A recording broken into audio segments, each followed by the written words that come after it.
जय हिंद एस्पिरेंट्स। आज का ये वीडियो बहुत ज़्यादा इंपॉर्टेंट होने वाला है। आप चाहे जिस गवर्नमेंट एग्जाम की तैयारी कर रहे हो, ये वीडियो सभी वनडे एग्जाम के लिए बहुत ज़्यादा बेनिफिशियल होने वाला है। आज हम बताएंगे कि जीएस कैसे याद करें। ये जो जीएस सब्जेक्ट है, अभी अभी क्या, आज पिछले 5-6 साल से सभी गवर्नमेंट एग्जाम में सबसे ज़्यादा गेम चेंजर सब्जेक्ट बन चुका है। ज़्यादातर जो सब्जेक्ट होते हैं, जीएस को छोड़कर मैथ्स हो गया, रीजनिंग हो गया, ज़्यादातर बच्चे तैयार कर लेते हैं। पर जो जीएस में सबसे बड़ी बात, इसे लोग कहते हैं कि ये समुद्र है, ये पूरा याद ही नहीं किया जा सकता। लेकिन मैं आपको एक बात बताऊं कि जैसे जीएस में मान लीजिए आपके एग्जाम में 25 क्वेश्चन आते हैं, 25 में से 5 क्वेश्चन ऐसे होते हैं जो एग्जामिनर जानबूझ के ऐसा सेट करता है कि कोई उसे नहीं कर सकता। लेकिन जो 20 क्वेश्चन होते हैं, 15 से 20 क्वेश्चन, अगर आप अच्छे से जीएस पढ़ते हैं तब आपके आराम से ये 15 से 20 क्वेश्चन हो सकते हैं। तो आज मैं यही बताऊंगा कि किस तरीके से जीएस को याद करना है, क्योंकि जीएस इतना वास्ट सिलेबस है, तो सब कुछ कैसे कवर करना है। तो चलिए बिना टाइम वेस्ट किए हुए हम अपनी अगली स्लाइड पे आते हैं। आपको वीडियो को पूरा देखना है, तभी आपको सारी चीज़ें क्लियर होंगी, ठीक है। इसमें मैं सारी गलतियां बताऊंगा जो अक्सर स्टूडेंट्स करते हैं, और आपको क्या नहीं करना है और आपको क्या करना है, सब कुछ हम कवर करेंगे। तो चलिए हम लोग स्टार्ट करते हैं। सबसे पहला पॉइंट क्या है कि नोट्स, आपको नोट्स कैसे बनाना है। देखिए ज़्यादातर स्टूडेंट्स क्या करते हैं कि जैसे पढ़ते रहते हैं, अपना नोट्स बनाते रहते हैं। तो भाई जीएस इतना बड़ा है कि तुम अगर नोट्स स्वयं खुद से बनाओगे तो बहुत ज़्यादा नोट्स बन जाएंगी, और तुम नोट्स से बनाते बनाते एग्जॉस्टेड हो जाओगे। तो आपको क्या करना है, बुक खरीदनी है। मतलब कोई अपने तरफ से जीएस के सारी नोट्स नहीं बनानी है, जो बहुत ज़्यादा मेन पॉइंट हो, जो आपको उस बुक में ना मिले, उसे आपको नोट डाउन करना है। बाकी सब कुछ जीएस में मत लिखना, ठीक है। तुम चाहे जहां से पढ़ते हो, आपको जैसे किसी टीचर से पढ़ते हो तो उसी की नोट्स मंगा लेनी है, ठीक है।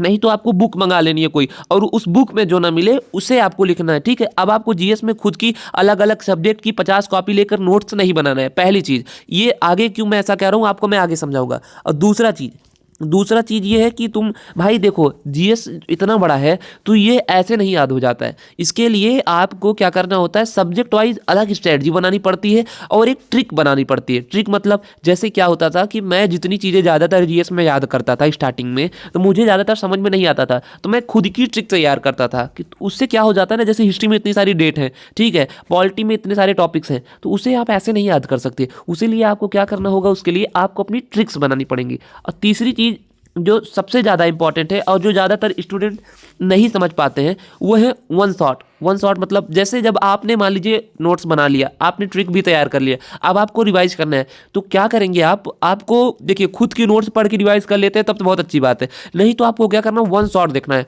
अलग अलग सब्जेक्ट के। वन शॉट से क्या होगा कि एक साथ सारी चीज़ें रिवाइज हो जाएंगी। तो इससे ये फायदा होता है कि आपको कम टाइम में ज़्यादातर चीज़ें रिवाइज हो जाती हैं, ठीक है। इससे आपकी हैबिट बनती है याद करने की बार बार। और चौथी बात ये है कि बार बार वही चीज़ पढ़िए।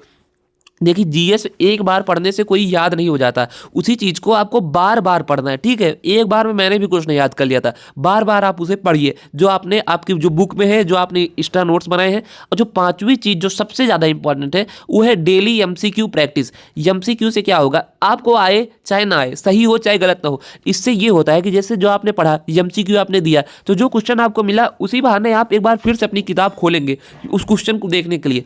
जब किताब खोलेंगे तो 2-4 पॉइंट एडिशनल भी जो नीचे की लाइनें होंगी वो भी आपके दिमाग में आ जाएंगी। तो ऐसे ही प्रैक्टिस कर करके जीएस क्या होता है, याद होता है। और आपको एक बात और, जो सबसे इंपॉर्टेंट बात है, जब जीएस आप पढ़िए तब आप थोड़ा बोल कर पढ़िए, मन में मत पढ़िए। बोल कर पढ़ने से क्या होता है, आपके ब्रेन में ज़्यादातर चीज़ें छप जाती हैं, ठीक है। तो यही सब प्रैक्टिकल पॉइंट है जिसे आपको करना है। और सातवीं चीज़ क्या है, जैसे मान लीजिए आप पढ़ रहे हैं, ठीक है, मान लीजिए पॉलिटी पढ़ रहे हैं, अब आपको क्या करना है, कोई टॉपिक मिला तो उस पर एक अलग से वीडियो आप सर्च करिए, उसके बारे में, सिर्फ वही टॉपिक के बारे में वीडियो। देखिए आजकल जो जनरेशन है वो रट नहीं सकती। अब आप वीडियोस के थ्रू पढ़िए और बार बार पढ़िए। मेरा कहने का मतलब यही है कि जितनी बार आप ज़्यादातर बार पढ़ेंगे तो उसी से याद हो जाएगा। सबसे बड़ी चीज़ यही है। और आप घबराइए नहीं, याद होगा, ठीक है। ट्रिक से पढ़िए, बार बार पढ़िए, एमसीक्यू लगाइए, नोट्स मैंने जैसे कहा वैसे करिए, आपको जीएस याद हो जाएगा। सो यही कुछ पॉइंट थे। और अलग से भाई देखो, अलग से क्या है, पढ़ना आप ही को है तो याद तो आप ही को करना पड़ेगा। तो यही सारी चीज़ें थी जिसे आप करके याद कर सकते हैं। तो आज के लिए इतना ही, तो मिलते हैं नेक्स्ट वीडियो में। धन्यवाद।